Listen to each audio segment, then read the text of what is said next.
So, all right, there. Now we can begin this proper. Can begin this proper. All right. Okay, so Twain, how about you give everyone a brief introduction of yourself first? Yeah, sure. My name is Twain. I am a fitness coach slash life coach. For the past 10 years, I was doing everything related to fitness.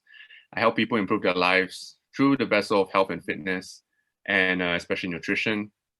And currently, I own a fitness studio called Elevate 360, where my team and my partners run it.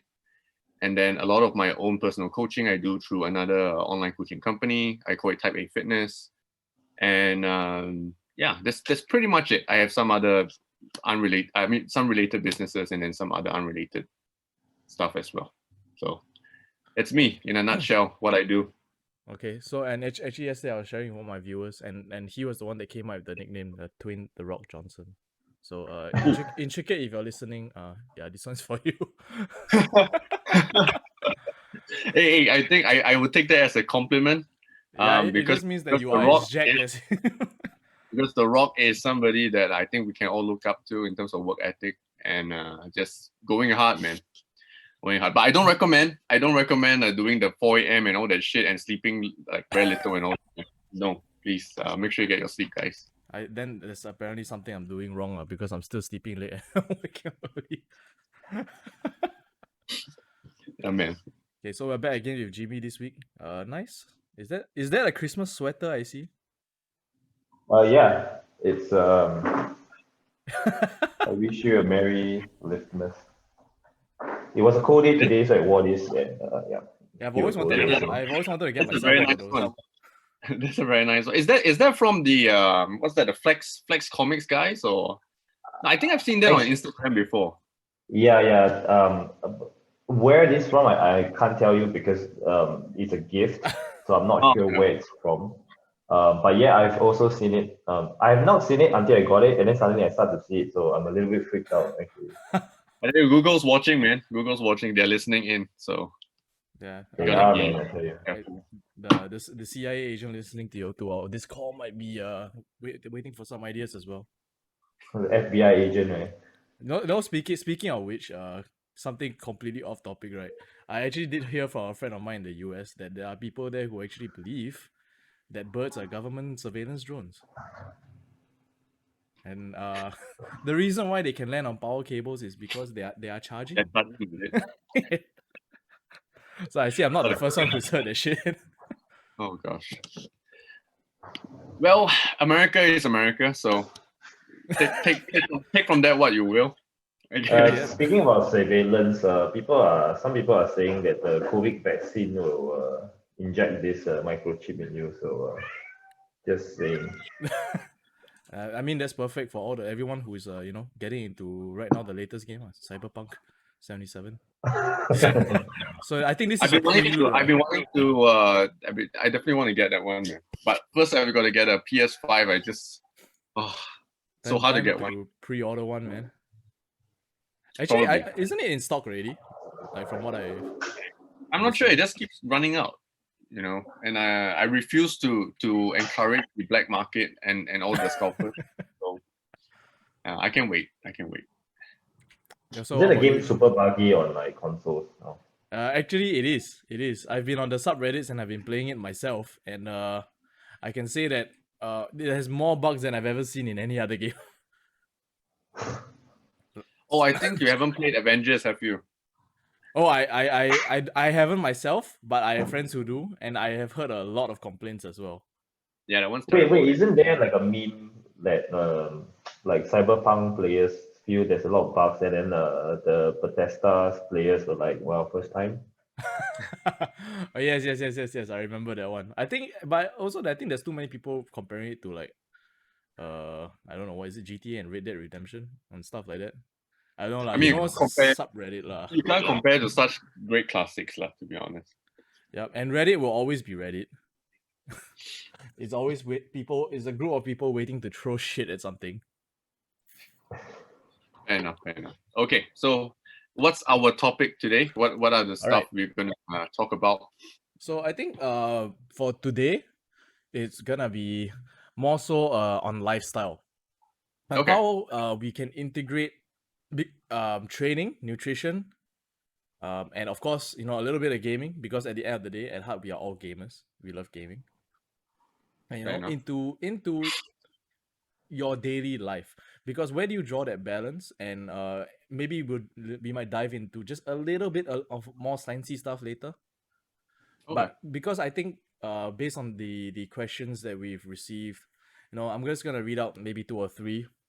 Yeah. So it's kind of like, Let's just then see where it goes, isn't it? so it's like, what do you normally advise someone if they don't measure their macros per meal they eat, and some food options that are cheap and effective around Singapore to hit your calories, as to hit your goals lah. So it's really stuff like that that made me realize that, I mean, we see a lot of content on YouTube pertaining around fitness, nutrition, and lifestyle, but that cannot always apply to us in a local context, because the food we have available here is very in a way very different lah, as compared Yeah. to what we see online and on the tubes, Mm. and because I feel like we've either been that person struggling with this whole lifestyle balance, or we have worked with people who generally want to make a change in their lifestyle, and usually it's for the better lah.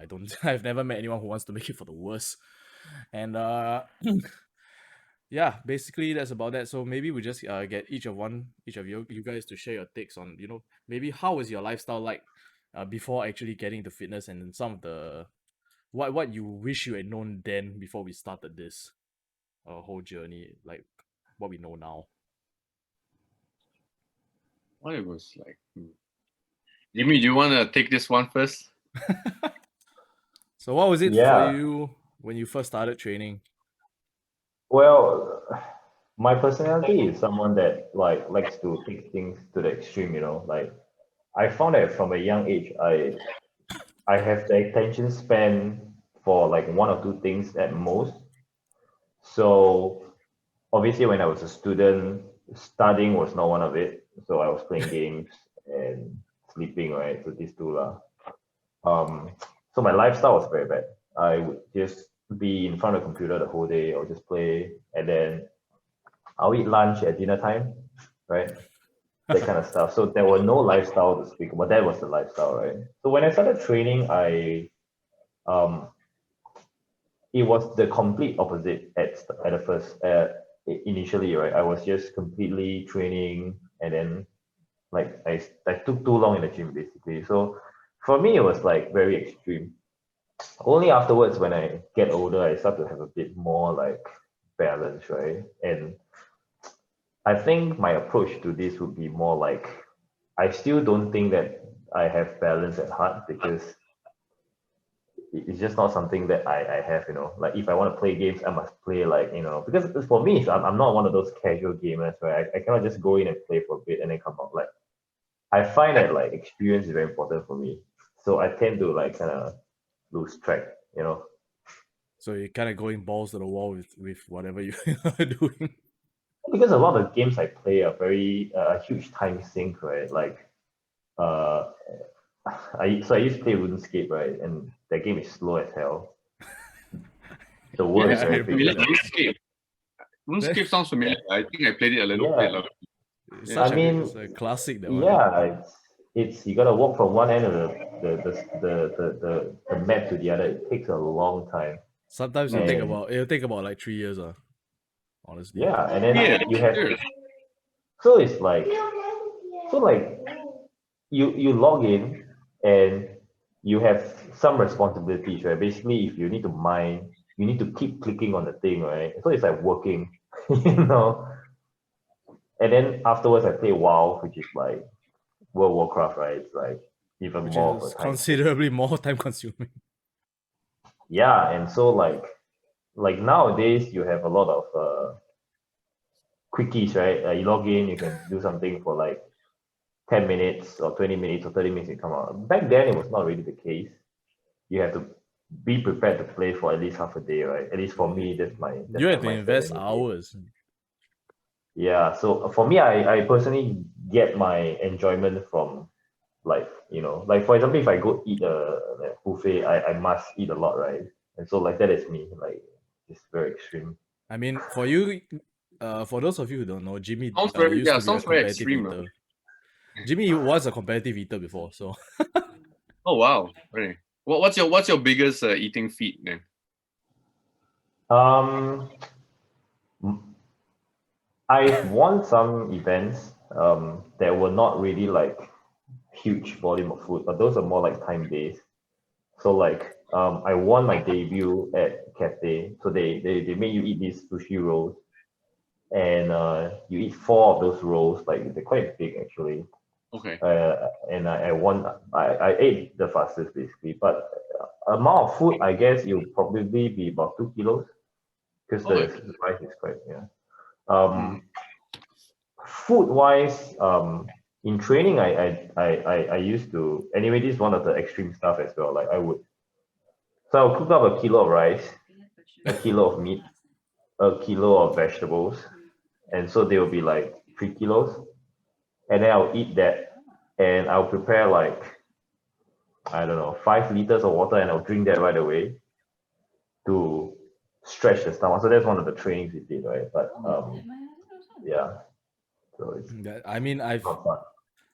Yeah, that's a lot. That's a lot. Yeah. when I used to work for VA, I've seen this guy put down 3 pounds of burritos in under 8 minutes. So he These of all days, places he had to it's do it in not our fun. meeting room.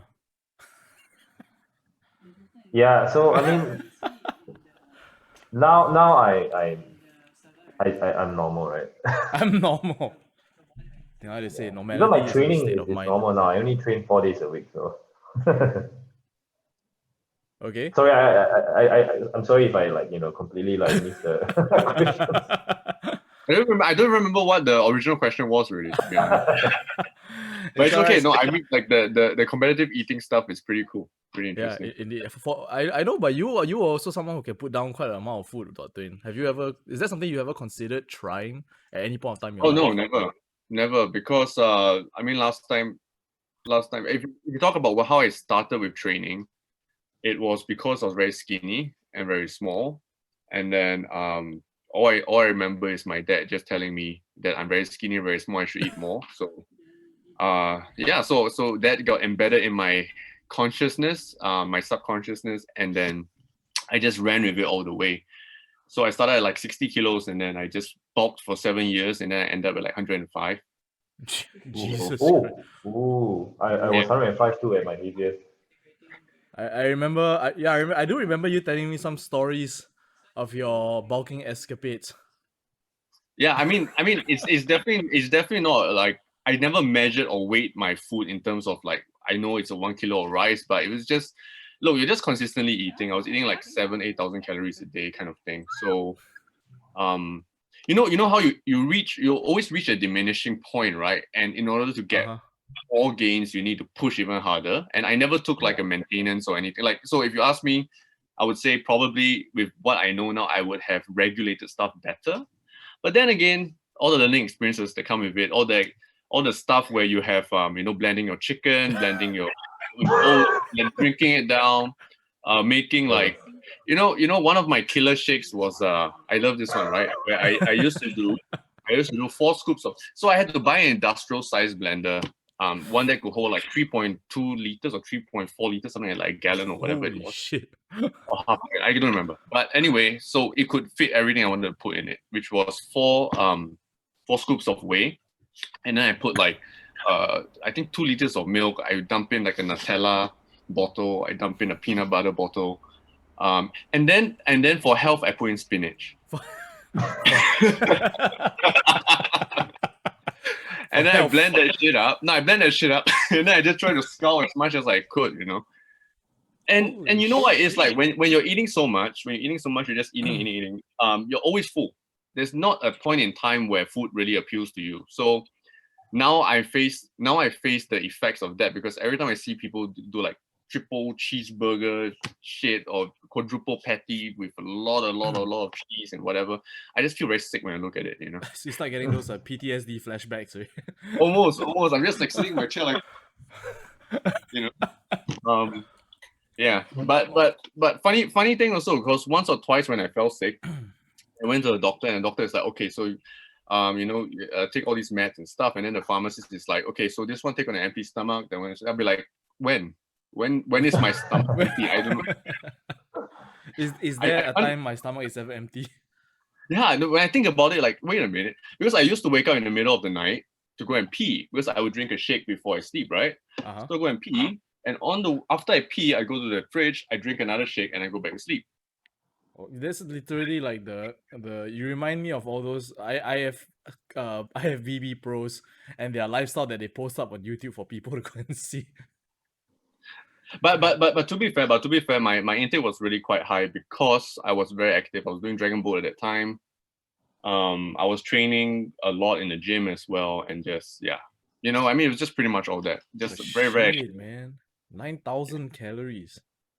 not nine, not 7 to 8. 7 to 8. Okay. So, Jimmy, what's your highest calorie count ever been? Even when you're maybe 105. Well, I mean, I don't actually count the calories, but I think volume of food wise, definitely during my competitive eating days where I weigh out the volume just to track the progressive overload, right? But in terms of like eating, bulking, like Twain, I I never did the shake thing because like I just think cleaning the blender is just too too troublesome for me. So I would eat, and I mean I was a fat kid before lah, Oh, okay. in I think we've contrast, all been yeah. that fat kid. Well, I have been, well, Twin is not, right? So I've been Twin is I not was a a jack skinny. I was like a skinny beanpole, I mean, And well, then maybe I- he could have said that where he's in his 100+ kilo days. well, the thing is, when I was in army, I was 105 as well. I remember because Oh, there was I couldn't like get higher beyond that, and um, so I was in this camp, right? When I was in my army days, it was a stay out camp, so I get to go home. But it was also a small camp, right? So I guess the superiors are quite nice. So they asked me what I needed, right? I said I needed to eat a lot, and they're like, sure, you can eat breakfast, you can eat lunch, you can eat dinner even though you're staying out, right? So it's a small camp. Like I key you not, it's like 50 people max in the camp. It's Hillview That camp. is very small. which camp camp is is this that? one? Hillview camp. Hillview camp. Hillview. Oh, okay. I know It's it's just the one one. building. Yeah. I think I know which area. It's kind of near Yeah. the mall. The There's a mall real, the inside, real right? road, the real road. Real mall there. Real mall Yeah. there. Real mall, real So mall. is it that's near Mindev, isn't it? It is actually At Mindev. part of the camp complex, but it is a Okay. camp in itself as well. So I will eat breakfast, I will eat lunch Okay. provided by the camp, but I will like give more, like I'll ask them for more food, right? And because like it's only 50 people, it's like an office like space, right? So Mm-hmm. they just give me whatever I want, right? And I can eat dinner. When nobody eats dinner, only the people are doing duty, right? So I get to eat like everything, right? And then on top of that, I brought 2 boxes of food. And like growing up, you look at those guides to bulk, and then they say like, oh, you need to eat 6 small meals a day. And then I was Oh, thinking like, yeah, I'm eating 6 meals, but they're not small, eh. They eat like six big meals a day, so that was me. yeah. Yeah. So how many calories is that? I'm probably guessing about 5K. Definitely not 6, 7, or even 8. Hmm. Probably 5 to 6. On weekends Very I'll eat. Mine was like consistent, purely because if I was not gaining weight, I would just add more food. You know what I mean? So it just kept adding and adding and adding and adding over the years. Yeah. So I That think is- Jimmy will obviously just like completely kick my ass if it was like a volume thing, like Oh, At no, one no, no, go, no, no, no, no, no. I would eat No, the no, no, whole no. day. I would be grazing the whole day, bro. Not like I eat a lot at one go, yes, but not that level. I would just be No, like eating and what? eating. After I stopped doing this gig, right? My appetite has gone up a lot. Like, yeah, Oh, nowhere near that. that's one thing. You probably have to train it up again, right? But like it's kind of there because you experienced it. You kind of know what to expect, I guess. My level is the kind of like gym bro after gym hungry for food kind of level, but not. Oh, fair enough. I mean, interestingly enough, I'm actually someone who's quite the opposite. For me, after I'm done training, right, I do not feel hungry at all. In fact, I'll Mm. probably need to wait about an hour before I actually can down a relatively large size meal. So I, Mm. Well, that's actually how I feel now. Yeah, I feel you. Like I just don't wanna eat. serious? That's why always just drink a shake, right? And that's it. Oh yeah, yeah. I feel the same. It's like when you just think of like having to eat so much food right after training, you're just like fuck. But I mean, like from a scientific perspective, there is that level of where like if you push yourself hard enough, right, you actually will lose some appetite. Yeah. Yes, Just I think I have heard of that. so there's that element to it lah to consider. I So good have a you're question pushing for you yourself. guys. Okay. You guys train fasted? No, I don't. I have before. I don't enjoy it certainly. Yeah. So for me, like I guess keeping up the theme of extremes, right? So for the past few years, not now currently, but for a good few years, I was doing I shouldn't say IF because that just sounds very cliche. I Okay. literally only eat one meal a day because of the competitive eating aspect, right? So I ate Okay. everything at night as one big meal. So throughout the day there was no food involved, and so I would train fasted, preferably close to my dinner time, and I would like look forward to eating, you know. But if I were to eat normally, right, and then I would have a meal and then train, then yeah, I don't feel like eating after that. Yeah. Yeah, most definitely. Most definitely. Sounds sensible. I Definitely sounds think sensible. as far as fasted training goes, it's usually only when I train in the morning and I'm like rushing for time, you know. Like, I have to get shit done later in the afternoon. I train in the morning, so I don't really have time to get food in before that. Mm. But it's this is definitely not something I enjoy because the amount of hunger you will feel when training is it just makes me feel like stopping training altogether and just going home to eat. Yeah, definitely. I think the issue for training faster for most people is just like when do you need to train, right? And most of the time, if you need to train in the morning, you won't really have as much time to get in a full meal. And sometimes you wouldn't even really need to get in a full meal, right? Because Mm-hmm. you already ate the night before. Yeah. And then it also depends, like other context factors to consider is, you know, are you on a deficit? Like if you're trying to cut, then maybe in general your energy level will be quite low. Maybe training Mm-hmm. faster might not be the best option. You know, so Mm-hmm. there's something before. But the cool part is that our bodies, you know, in terms of the amount of energy we can yield from, let's say, just having a banana or two bananas, it's enough to feel like a pretty intense workout as it is Mm-hmm. already. If you're talking about weights, right? But if you're talking about like endurance, cardio, long distance running, Might probably want to eat a bit more. yes, then definitely you probably will need to have a bit more energy, or even just bring like, you know, I don't know what do you call that, like Gatorade or whatever in your water pouch, and just drink it, sip it as you go. Mm-hmm. You know. So I Yeah. think on this aspect of, you know, eating and training, right?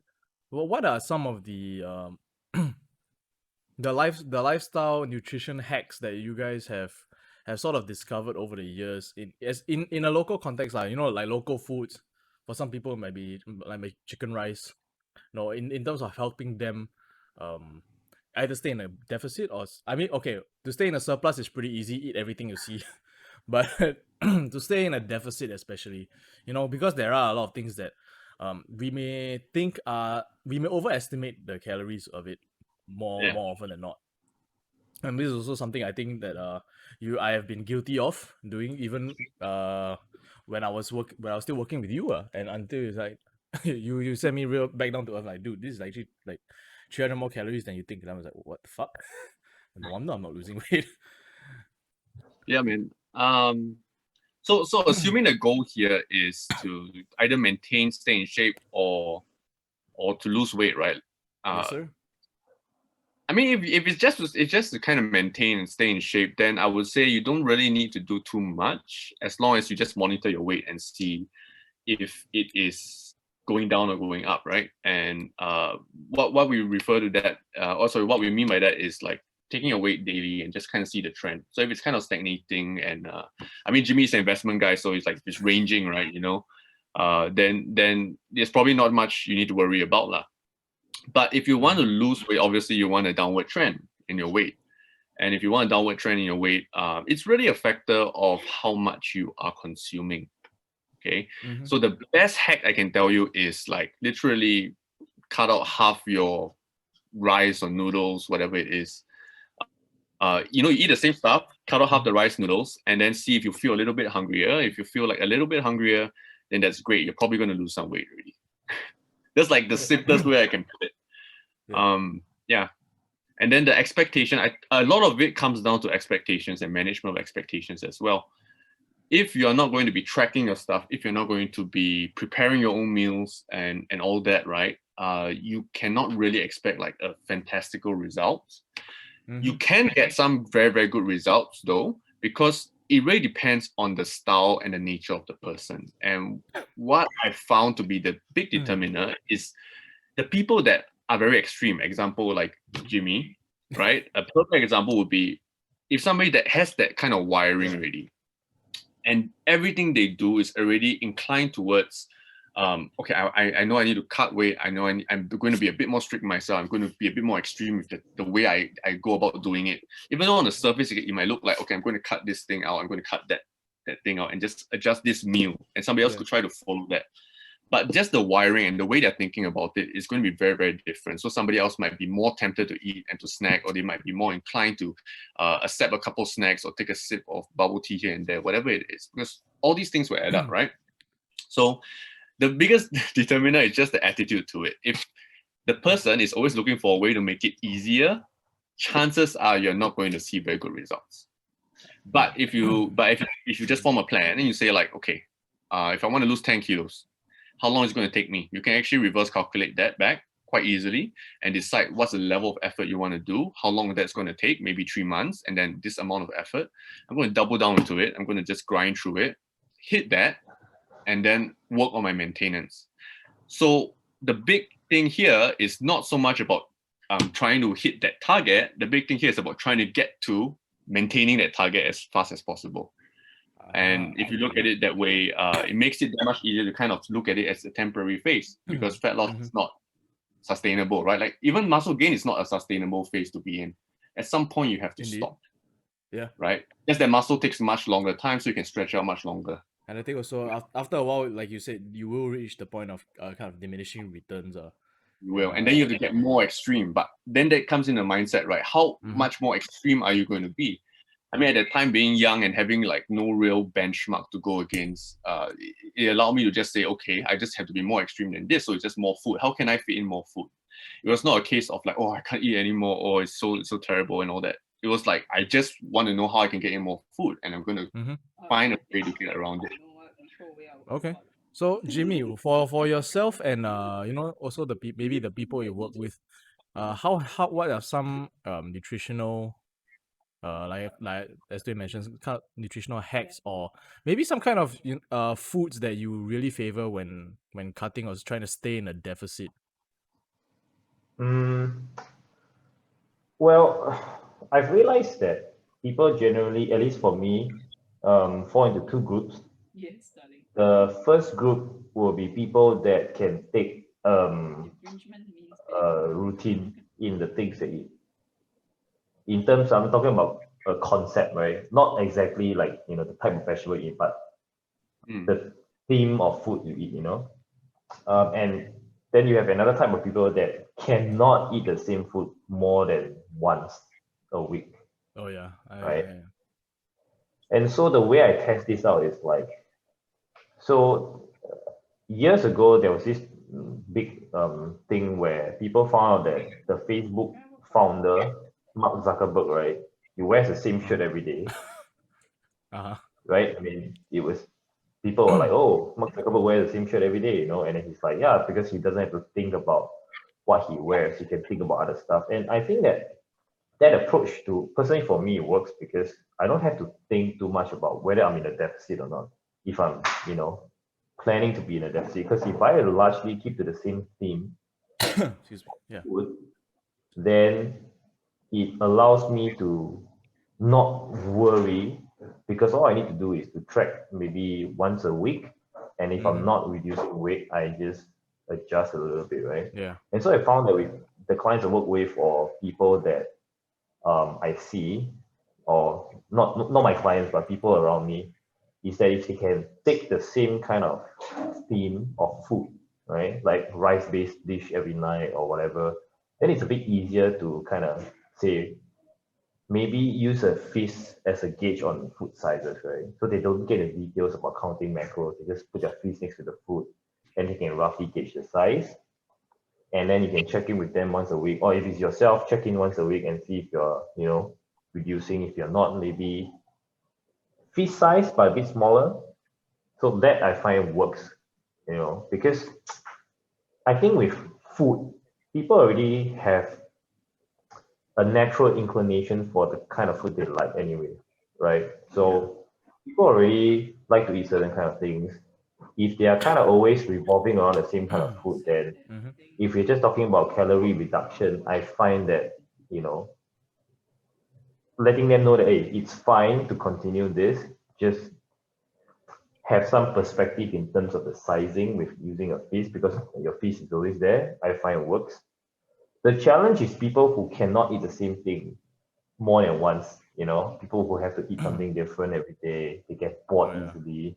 Those are the real tricky cases because those are also the kind of people that I find would freak out, when they go for 2 days in a row when they eat a lot, right? And then they try to overcorrect.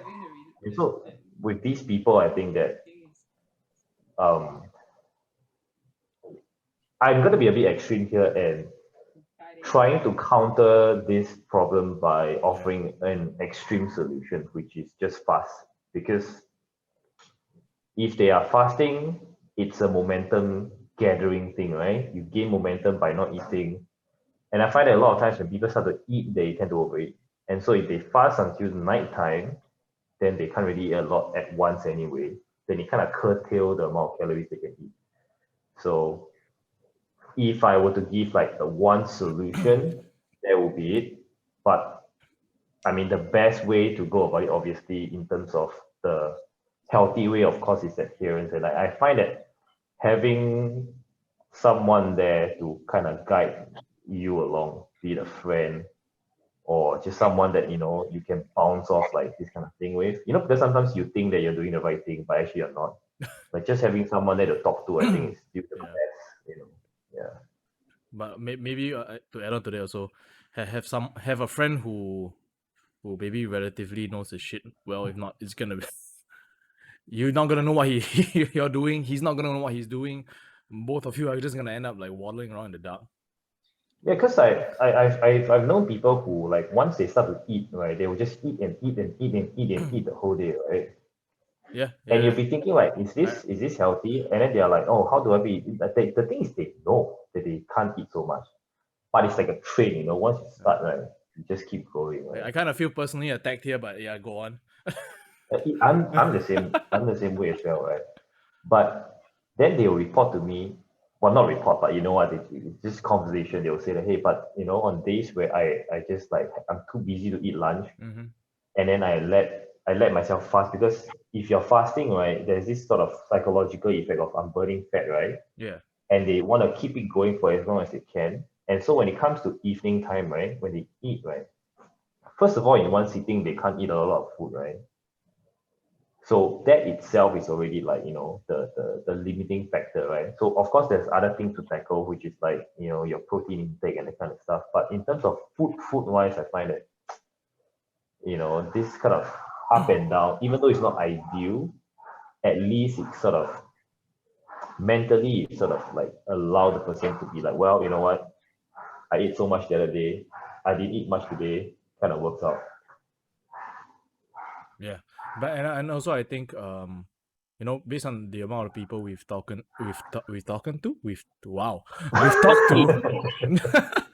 I suddenly forgot how England, but yeah, based on the amount of people we've actually interacted with, and even for ourselves, sometimes we tend to get too focused and obsessed about these, daily check-ins and these very daily things that we sometimes need to take a step back and look at the bigger picture of, am I still losing weight at the end, or am I still gaining weight?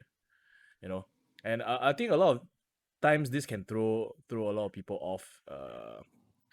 Like say oh, okay, I've been binge eating for the past 3 days. Fuck it, this is not gonna work. I'm just gonna go back to being fat, or vice versa. Yeah, I've been eating so much for 3 days, and then I'm not gaining any weight. So I don't think I'll ever put on any more weight or muscle, you know. And I think that's where they start to overlook like weekly average matters more.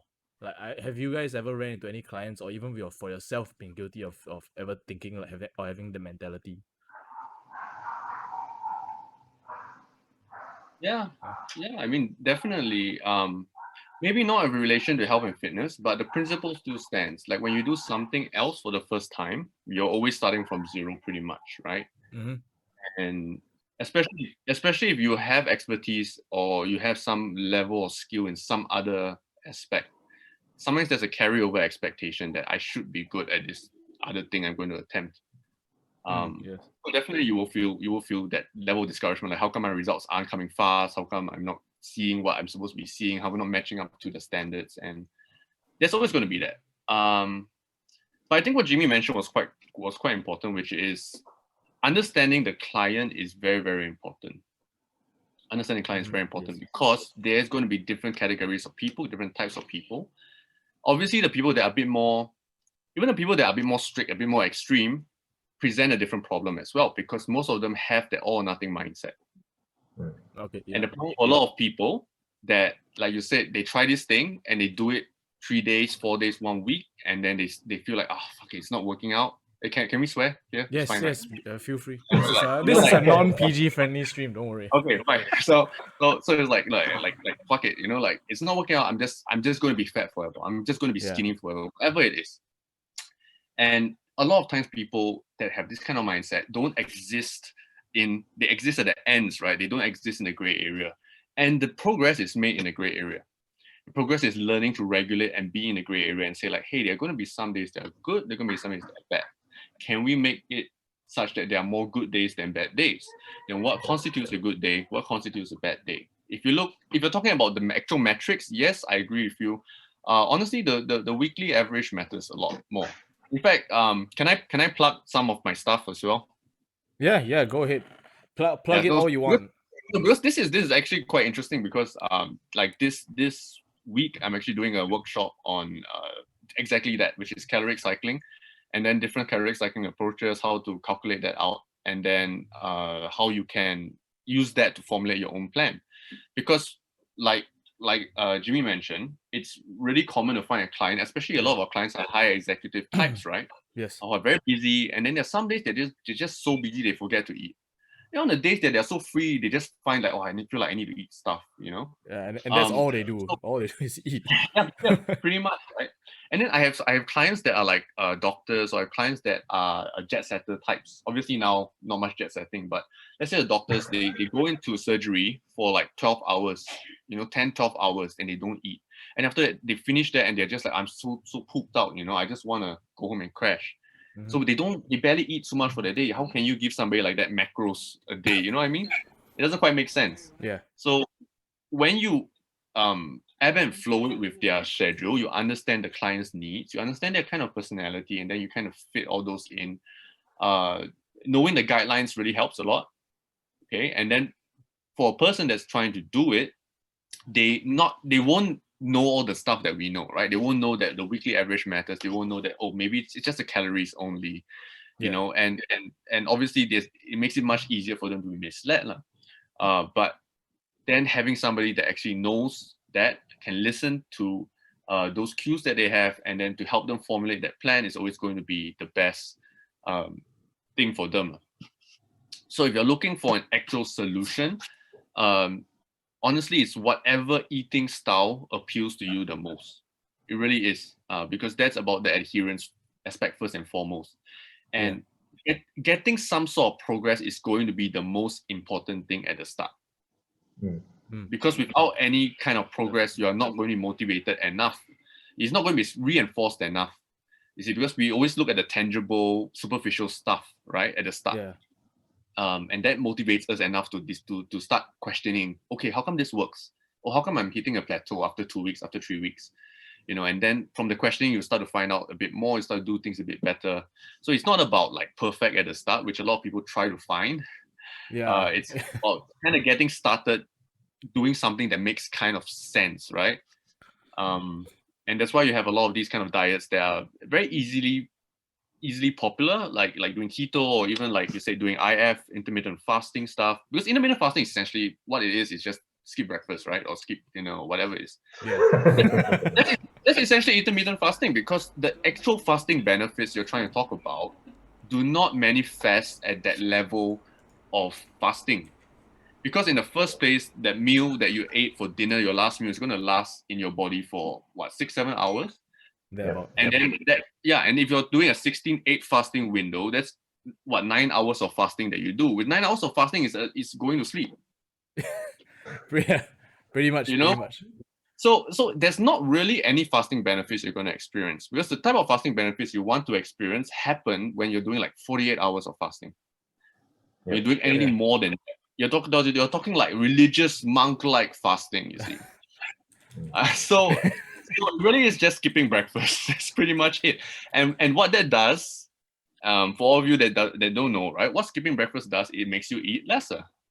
And when you eat lesser, you generally tend to lose weight, and that's how the cookie crumbles. But like you said, I think it's all down to personal preference. Because if for me, if I know I skip breakfast, I have lunch parts 1, 2, and 3 following that. So it definitely does not work for me, man. And on the counter side of that, also, most people overestimate just how active they are. If you just look at your phone, everybody carries a phone around now, right? Look at your phone, check what the step count is. If it is not even 1,000, if it's not even 2,000, then you are just being like super blobbish. You know what I mean? You're like sedentary to the max. You're not moving around very much. And a person that's not moving around very much, and that is not, if you're like 80 kilos, 90 kilos, 100 kilos, you actually don't require that much food, to be honest. And if you're 100 kilos, like with a lot of excess fat, you really don't require much food, because the food that you require and the energy you require is on your body already. So, it really is a case of most people don't have that level of burning required that can match up with the eating. Yeah, indeed. Or in other news that I've recently seen on Instagram, you could just drink celery juice and that will be the cure to all your problems. I mean, you could, but then you create another problem with like the fact that you're drinking celery juice. You're very sad. It's a very, very sad person. And I mean, no offense to those who like celery juice. Good stuff. I actually say this because recently I saw this Instagram account. I don't know if I should mention this. The account name live, but basically he's someone who has a couple million followers. So I decided to go check out his stuff, and apparently he. You know what? Fuck it, I'm gonna say it anyway. Not like that. The big corpos don't care about us. We're too small. So this guy called Medical Medium, right? I'm not sure if you guys have heard of it, but apparently he's someone who claims that celery juice is the be all end all cure to all your health problems, including cancer. And he claims that he gets all his medical info and prescriptions from a spirit. Yeah. Okay. And this is the shit that people buy into these days. Wow. I mean, look, if anybody tells you this is the one answer, run far, far away. That's a guru waiting to scam your money. That's somebody that is just waiting to scam your money. There is no one answer. Okay, everybody, there's no one. There's a general set of guidelines. We all know we have to eat less. Now, how do you do that? It's up to you, right? There are ways that are going to be way more effective. Then there are ways that are not going to be as effective. But end of the day, it really depends how you want to skin that cat, isn't it? Indeed, there are multiple ways to skin a cat. I might experiment one day. But I mean, if you wanna be like bodybuilder, jacked and lean, you have to do what the bodybuilders do generally. There's no circumventing that. You have to diet very strictly. You have to prep all your meals. You have to train pretty freaking hard. Maybe you have to take some drugs if that's the level you want to get to. Whatever it is, you have to do that. That's a requirement. The thing is, most people don't don't aspire to that at all. And that's the best part. It's very comforting to know that you don't have to go to that level. But do you need some sort of routine? Yes, because the routine is where you'll be able to integrate that into your lifestyle. So finding your routine is the key. And that comes down to some of the stuff where Jimmy was mentioning just now with clients that like to eat, like I feel like I need to eat this or I can't eat that. I can't eat the same meal twice in a row, whatever it is. That is a symptom. It is not a cause of anything. That is actually a symptom of the fact that there is some degree of attachment to the food and to that comfort that they find in the food that might or might not have a negative impact on their life. If their health is being affected, I would say very objectively there is a negative impact. Okay, and because if you think about it, right? Let's say if I put you in a cell and I don't give you chocolate for 30 days, will you die? I give you regular food. You're going to eat that. You're going to get used to that and whatever, but you're not going to die. So to say something like I need chocolate or I need these come from a place in a person that is conditioned psychologically. And then you need to address that first and foremost before you even attempt to do any sort of dieting or any sort of weight loss or what, because you're only going to address the symptom, right? And any tactical stuff can address the symptom, but it will not keep the result. And if you want to keep the result, if you really want to change, especially if you are looking to change your life, then you have to address the root cause. Yeah. So if you are always looking for comfort in your food, my question to you would then be, what else do you have in life that provides you comfort as well? If the answer is nothing, that you're only just working, and no, it's like if you're only just working 9 to 5 and then you come home and you're just dead tired and you're like, oh, I need to have a pizza because it'll make me feel better. That's something to address. Why are you not fulfilled at your job? And then let's talk about that. You know what I mean? Yeah. So there's way more other external factors that do intertwine with this whole lifestyle management. This whole lifestyle management gig. Because if you're talking about fitness for life, that is fitness for life. Because fitness is a skill. It really is. Yeah, and also it is a long term kind of thing. So therefore, they say it does. It's the rest of your lifetime, bro. That's what it is. There's no compromise to health also. So I think this also answers quite a couple of other questions, like such as is there a generalized plan for bulking and all that? And generally no. It really depends. There is a yes and no kind of answer. Yes, where if you're looking to either bulk or cut weight, like we've mentioned, just eat and measure your weight. I think if you want to give a generalized plan, I would say everybody start from this premise first. Okay, first of all, have a regular routine with your food. Okay, so 3 meals a day: breakfast, lunch, dinner. Try to keep maybe your breakfast and your lunch about the same. Breakfast usually I keep it fixed. Lunch maybe I rotate between 2 to 3 standard type of meals, and then dinner you kind of have a bit of free play. So that's a very balanced, agreeable setup for most people. Then you start from there, and if I want to lose weight, maybe in my breakfast and my lunch meal I try to cut down a little bit, or maybe at my dinner meal I try to be a bit more strict with it. So or maybe I replicate a lunch meal at a dinner. So you're just doing it very systematically in a way that it helps you reduce the food portions. Then is your weight going down, then keep with that. If it's not going down, then tighten it up a bit more.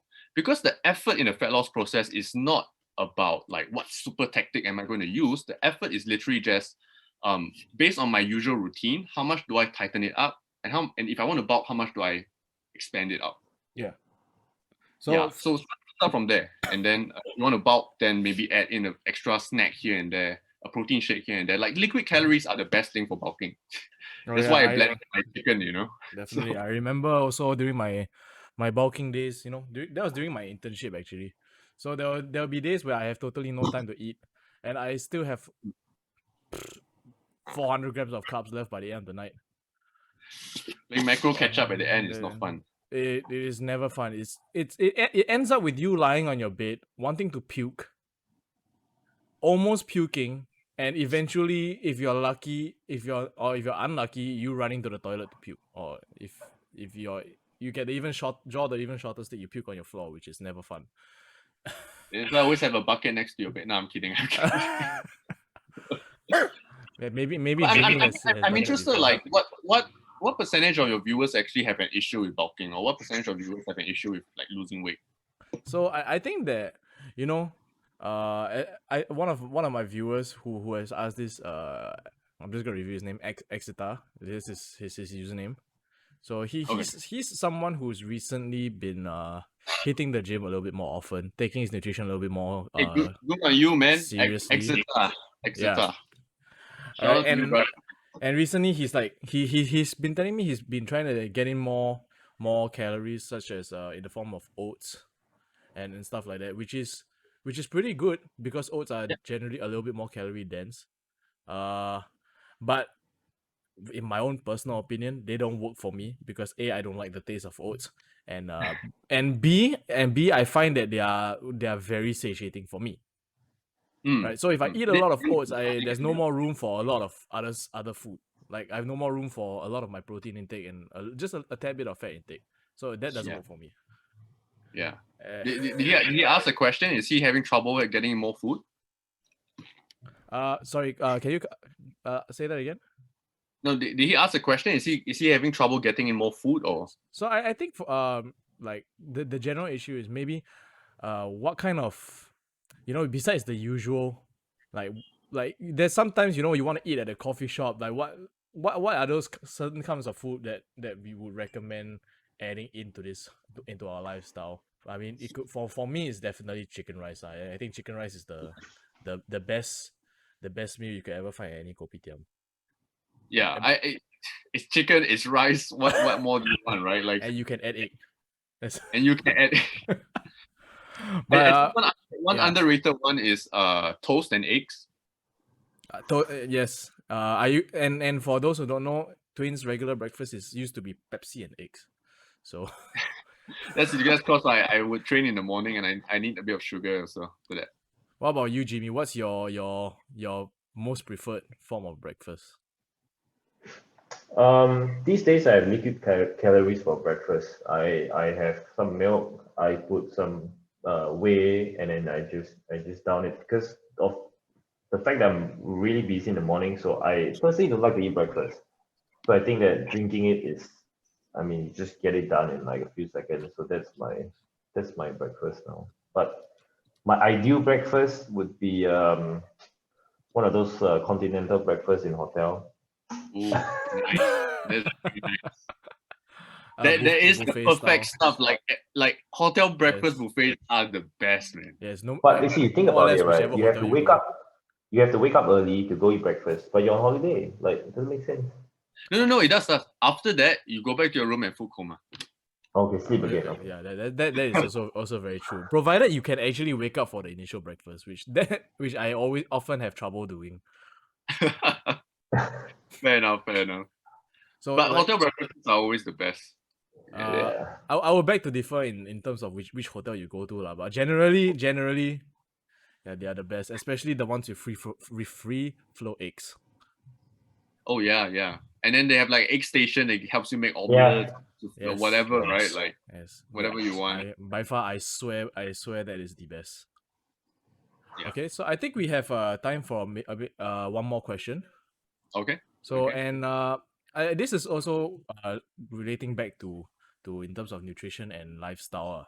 So Kelvin has asked, what are the negative impacts of a lack of protein in your diet, and what is the recommended protein for intake for guys versus girls? Oh, okay. This one's actually quite straightforward. It is. But I think because from what I've seen, protein is something that while the answer is straightforward, it is not something that's very easy for people to do. Meaning to get in enough lah. Yes, correct. Okay. And you know, honestly, if you're talking about just purely by eating, that's a lot of chicken that you're gonna have to be eating every day. I mean, if you want to hit that intake. I know. So maybe let's just share some of our general strategies that we ourselves have come up with, because we as trained individuals, we also consume a relatively high amount of protein. And not all of it definitely through food. So maybe it's all through food. It's just not through solid food. Solid food, yeah. So maybe we start off with toss the ball to Jimmy. Yep. Well, I'm not gonna sugarcoat things here. Okay, I think that if you look at anything, a lot of things in life, it's not complicated, right? A lot of people see success in the things they do, not because they did something special, but they just do it. They do it correctly and they do it over a period of time, right? And I think that with with fitness, I think that there's way too much focus on things like very wholesome things like, oh, it's okay, don't be so hard on yourself, right? You know Eat the food that you like go at your own pace. There's no right or wrong. Listen to Slow, your body. I slowly. feel that it has evolved from the earlier days of, like, there was a period of time where everything is hardcore, right? Like, oh, you must eat 6 meals a day, 10 meals a day, you must do faster cardio, and that kind of, you must train to failure. And then people sort of like, oh, knee-jerk reaction, right? Or you can't do that, right? And then in a sense of, we talk of protein, people were like way overdoing protein in the past. And I think that the trend is sort of to not be too, should I say, not too like forceful in recommendations. So people are like saying like, oh, just eat enough, right? I mean, I'm just gonna go out here on the limb and say that with regards to protein, right? I think that too much focus is put on giving people freedom to choose. You know what I mean? Oh, okay. Like, oh, as long as you get a workout in, as long as you hit your weekly target, doesn't matter whether you have a drink here or two, just have more good days than bad. These are just, I feel, these are all sound, okay, but I feel that a lot of times people are just being too cautious when they are trying to give recommendations because of what I just said. Things were too hardcore at one point. You can even call it bro science, and people are trying to overcompensate, I feel. And with protein, it's very simple, right? Like, it's important to you, and yet people still expect to be given the recommendation of, oh, just eat more. I feel that you shouldn't even like give people the chance to feel like it's a choice. Just treat it as an assignment or homework, right? Or like it's work. Just drink the protein from the protein shake, because people like to say, oh, you eat real food is better, but at the end of the day, if the person cannot even get so many things in his life sorted, I think that having a shake or two is fine. So I Yeah. think that protein intake is, I don't know, I feel that it's one of those things where, like, it's like internet connection these days, right? It's like you're struggling with that in this day and age, right? It's like unthinkable to me, right? Or like asking some question we can just easily Google. It's one of those things like it just is there. Just buy the protein powder, right? And just drink it every day. Like, just drink 3 scoops a day. Like, I guarantee you have no problem hitting up. Like, there's more difficult things to focus on, I feel, like, such as, how do I not overeat? How do I avoid like drinking alcohol? Because some people legitimately Yeah. work in a place where they have to drink, right? And then maybe they also like to drink, so that makes it worse, right? Some people are trying to like having issues with like clocking enough steps because they are so busy, right? I mean, one of the things I learned during lockdown is that a lot of times people who work a desk job, and then we say, oh, you know what, get up every 5 minutes and walk around, get up every half an hour. It's impossible. If you really work a proper job, you will be so distracted when you stand up and sit back down that you need to take 5 to 10 minutes to zone back in. You just don't get up, right? And so I think we underestimate these kind of things. But with protein, it's like, just drink the damn thing, like, then worry about like this Other. other stuff, which actually to me is a problem, right? Because I feel that a lot of people, they don't dare to recommend protein because, again, there's this overcompensation going on whereby, oh, processed food. Don't you know real food is better, than drinking protein? It's like, at the end of the day, it's like, just drink the damn thing. Then you can worry about the real things that are really, you know, Important. troubling you. Just drink. It's like saying that you keep your money under the bed, right? It's like, oh, I'm afraid the rats will eat my money. Put in a bag or something, right? Come on. I just don't get it out. Just buy like, seriously. everywhere sells protein now. You go to NTUC, you go to Fair Price, I mean local context, right? They even sell the protein there. I mean, come on, right? Just buy the damn thing, right? And the best thing is you don't even have to go and get it. They send to your house these days, you know. But Yeah, I that's mean, true. just buy the protein. Just wake up and say, you know what? I don't get to choose. I'm drinking protein I today. have to. It's something I have to do. It becomes a necessity. Just drink it. It's like just add to the list of things you have to do. Brush teeth, right? Shower and drink protein. I mean,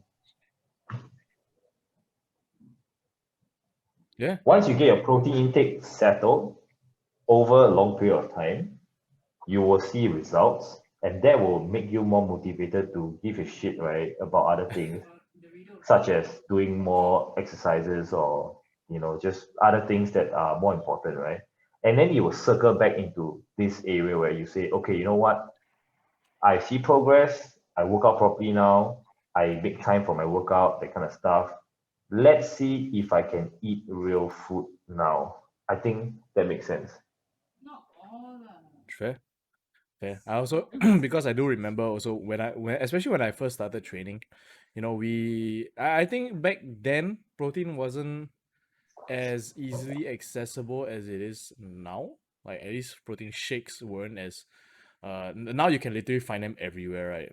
And you just toss a rock down the street. There's one guy who's drinking protein shakes, and they can offer a recommendation.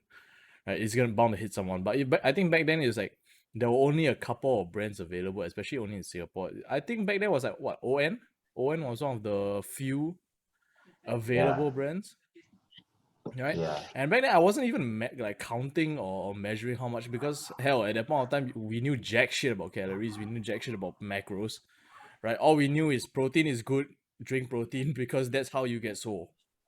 and Yeah. and like Jimmy said, it literally became on the it suddenly took like one of the higher priorities on the to-do list for my everyday life. So morning I have to drink protein, I have to drink a protein shake. Afternoon, I come back from school, I drink a protein shake.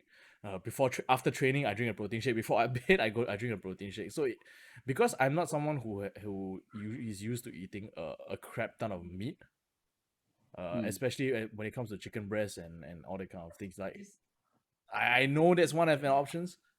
I would just rather eat other things and drink protein.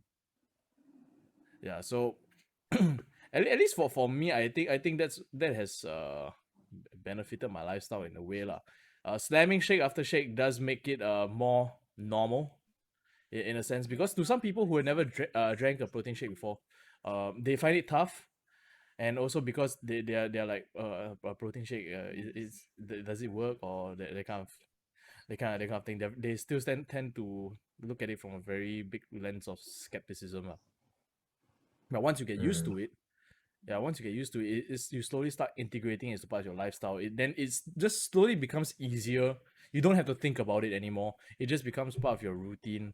There's morning, here's my shake. I'm off. I'm off to start my day, kind of thing. And also I'm gonna toss the ball into Twain's court to for the takes that he I, has. I I think what Jimmy said was really really good, which is the knee jerk reaction by everybody, right? Going from one extreme to the other. Last time you're like, oh god, bro, you gotta eat like 400 grams of protein or whatever it is, you yeah, know. yeah, the old days. And then now it's like now it seems to be like race to the bottom, like how little protein can I get by with? And with Yeah, anything, definitely. excellence doesn't come from how little can I do to get by, right? Excellence comes from like how can I do my best and optimize and make sure I'm doing enough to get the maximum result, and not like Mm, much more that it maybe even takes away from the result. So it's kind of finding that sweet spot. And with something like protein, honestly, if you go with the traditional recommendation of like 1 gram per pound, whatever it is, Mm-hmm. that is going to be very, very easy already. Obviously, the research shows that maybe 0.64 per gram is where the lowest you want to be is. So what that actually essentially tells us, instead of getting lost in the number, what that essentially tells us is that, like Jimmy said, you grab a protein shake or two a day, you're almost good to go. You're almost good Yeah. to go. And that's really, and if you want a solution, if whoever's listening, you want a solution for how to increase your protein intake, that's your solution, like right there. That's the easiest way to do it. And then if you want to talk about, if you want to talk about, oh man, the protein shake doesn't taste so good and all that, then it's like, okay, so do you want to actually get in shape or not? There are certain things that will not be so comfortable, but like I say, it's not the worst thing. And you just drink it, and after a while, you just get used to it, right? Yeah. You just get used to it. And I think that has a lot of truth to it for sure. I think there's a lot of truth to it for sure. That the knee-jerk reaction, things are never very extreme. In fact, we all know what we need to do. To a large extent, we all know what we need to do. And the key fundamental difference between those that are very successful in this health and fitness stuff and, keeping up with the fitness is that they have just been very consistent. It might not even be optimal, It might not even be optimal. They might be doing all like the stupidest shit when you look at it from a scientific perspective. Like, oh, I eat my 4-6 meals a day. But I don't know. Like, it could be, but they've just been so freaking consistent with it. It becomes part of their life. It's a non-negotiable part of their life. It's a habit. There's no inspiration or motivation required to do it. I just do it. And that's where you want to be at. That's where you want to go towards. You want to go towards the point where you reach that habit and then eventually become passionate enough about the thing that it becomes so ingrained in your life that you want, maybe even you want other people to come and experience this level of control. But look at it this way, health and fitness, your body is the one thing that you can really control, right? How it looks, how much weight you gain, how much weight you lose, how strong you get. To some degree, you can always become better than you were before. And that's something that is actually within your control. Obviously, you start talking about like actual outcome stuff, like can I squat 1,000 kilos or whatever it is. I mean, obviously, those stuff might not be so realistic, right? But the key thing here is that we shift that look, because everybody's looking for this solution outwards. And that's why you have these extreme reactions, right? Because we need a scapegoat to blame. We always need something to blame and to outsource that responsibility and say like, hey, I feel better that, it's not me, it's this other thing. But it's like, fuck it, bro. It is you, okay? Whatever it is, it doesn't matter what cards you are dealt, right? Whatever it is, yes, sometimes our situations suck, okay? We've all been in a situation that sucks, but you deal, you get dealt this hand, you play the hand the best that you can. And then you make the best of it. Because ultimately, the internal control that you have, you still have a choice. You can make a choice. What do you want to do? And if you want to accept and be resigned to it, you can't compare yourself to somebody who is way more consistent, advantage or not, but who is way more consistent, and say that, hey, how come they're doing much better than I am? And how come I'm not so good off? I mean, Okay, I guess because to some extent, sorry to cut you off, but to some extent, the army mentality can be applied here. The just suck it up and just do it. Yeah, sometimes it's really just having to this I have to do. I'm just gonna suck it the fuck up and do shit. True. But there comes a point where you need to take ownership of it as well. Really have to take ownership of it. Yeah, because it's your life. It's not my life. It's not Jimmy's life. It's not George. It's not, right? It's your own life, right? So you can listen to us. Whoever's listening, you can listen to us. You can take all this advice, but ultimately, if you don't do anything, you don't get started, you don't take consistent action, you're not going to get anything done. Yes, indeed, I agree. So, Jimmy, do you have any last parting words for our listeners before we conclude this episode? I mean, the thing with giving specific advice, I think we are all quite reluctant to say like, oh, this one thing is good or that one thing is good. It's always context based, right? Like, yes, indeed.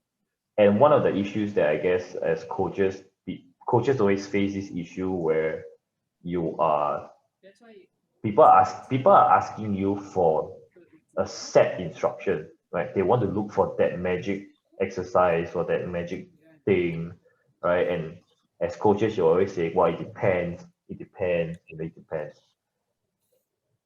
This idea of protein, I think is one of those things where just drink it, like I have a lot of clients who are not taking enough protein and their results are stalling.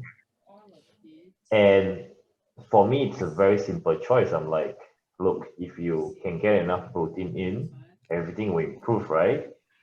And they are like, oh, I can't eat too much meat. And I think if you talk about local context, we as Asians, we generally don't eat so much meat to begin with, right? I mean, and we are already the sort of like the people who likes to eat meat.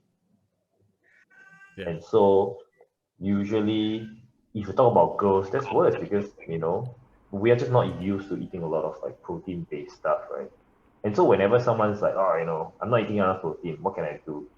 And then I say, just drink a protein shake.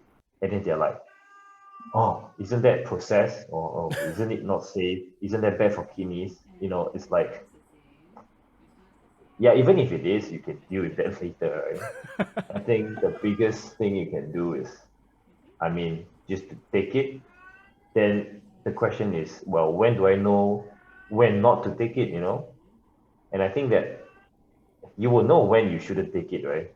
You reach a point where you'll be like, you know what? Time for me to reduce my dependency on this. Maybe I can eat some real food. But, this is like, for me, one of those most no-brainer thing, right? Yeah, Just just do grab it. your protein shake, man. Like, just take it. Yeah. That's Because the like easiest. Twain, you mentioned, They want a Twain solution. mentioned like, Drink the damn Queen shake. mentioned like, yeah, Queen mentioned like, everyone's genetics different, everyone's circumstances is different, right? You can only play the cards you're dealt with. And it's true, like we all genetically have different makeups, right? Some of us lose weight easily, some of us, get tired easily, right? Some of us, have thyroid issues, some of us have this and that and this and that. But everyone can just pick up your phone and order a protein shake, man. Come on. Yeah, just go to It's true. myprotein.com. It's It's cheap too. true. Yeah. And it's way cheaper now than it used to be back then when we first started training as well. Even back then, it's already cheaper than meat to begin with. It's Oh yeah, just fair that enough. people like to have again, right, the knee-jerk reaction of, oh, it must be from whole foods. And I agree with that. Like, I would think that a good diet would be something that is whole food and less processed. But I mean, at the end of the day, you really look at it and be like, if you really want to live practically, sometimes, like you need the convenience, you need you know, the You need that option. you need the option, you need the solution, and this is one of it. It's like, well, there's other things for you to argue about. This is just not something that you should argue about because if you don't take it, then well, go and eat your chicken and your other stuff, right? Some people are like, oh, meat is bad, and yeah, okay, good, then go and eat your chickpeas and whatever. But just if you can't, like even some people tell me, oh, you know what, I'm not gonna take whey. I'm gonna go and get a vegan protein powder, and then they will be like, "Oh, you know what? It doesn't taste good. I'm just gonna buy the whey." I'm like, Guys, don't make life unnecessarily difficult for yourself. Just keep things simple, man. Keep things simple. Keep things simple. Ultimate aim is let's all not be like unhealthy liabilities to society. Like, let's just move Unhealthy on. liabilities. Yes, be as productive as we can, and let's all contribute in our own way. Yeah, be happy. Do what you like to do. Be happy, man. Very much agreed. Very much agreed. Thank you so much for your being here, Twain. You And know, it's also so now I'm just gonna plug Twain right in here. If you guys want more nutritional info and on anything, just follow cool. him on his Instagram, Twain. Just search his name on Instagram, Twain No, Teo. It will on appear. Facebook. On And Facebook, I Facebook don't as do well. much promo stuff on Instagram. So And on like he's- Facebook, yeah. I have a free Facebook group as well. If you click on my Facebook profile and you click on the cover, there's a link there. You can just click it, join it. I do a lot of workshops every week. I just throw a ton of videos in there. Information is free. Like Jimmy said, you can Google it. Information is free. I just condense it all in there. And then the only time you pay me is if you want to work with me. That's it. So it's very simple. That's how I operate. get a Alright. good coach helps a lot. Yes, indeed. And like he said, he's doing a workshop on, was it caloric cycling? Was it? Yeah, basically how to set up your plan if you want to get started. So contrary to how he looks, yeah, calories may not be the only thing he's cycling. I can tell you I'm 100% natty. I've always thought about taking, but I'm 100% natty. So I haven't pulled the trigger yet. If I do, you will know. You'll see in my results. You will know. We will see. You Have seen say here first. exploded a version of Twain one day. Oh man, I wonder what that would look like. But yeah, Let's stay on the natty train for now, and then we see how it goes. We'll see if that train has plans on derailing anytime soon. Hey, but thanks for having me, Josh. And Alright, Jim, good meeting you, man. Yeah. Good to have you, man. thanks. Thank you so much. Thank you so much for educating, helping us educate the viewers, and also for that whole hour worth of shit talking. No worries, it was good catching up. Honestly, it was good catching Yeah, up. man. Haven't seen. I do foresee Twain being back on future episodes. Please Yeah, man, it do, doesn't please have to do. be fitness also, like whatever it is. I love to talk about Yeah. games and stuff also. All right, so be prepared. You will see him again. All right. So till then, ladies and gentlemen, thank you so much for tuning in. That's out from the So Today podcast.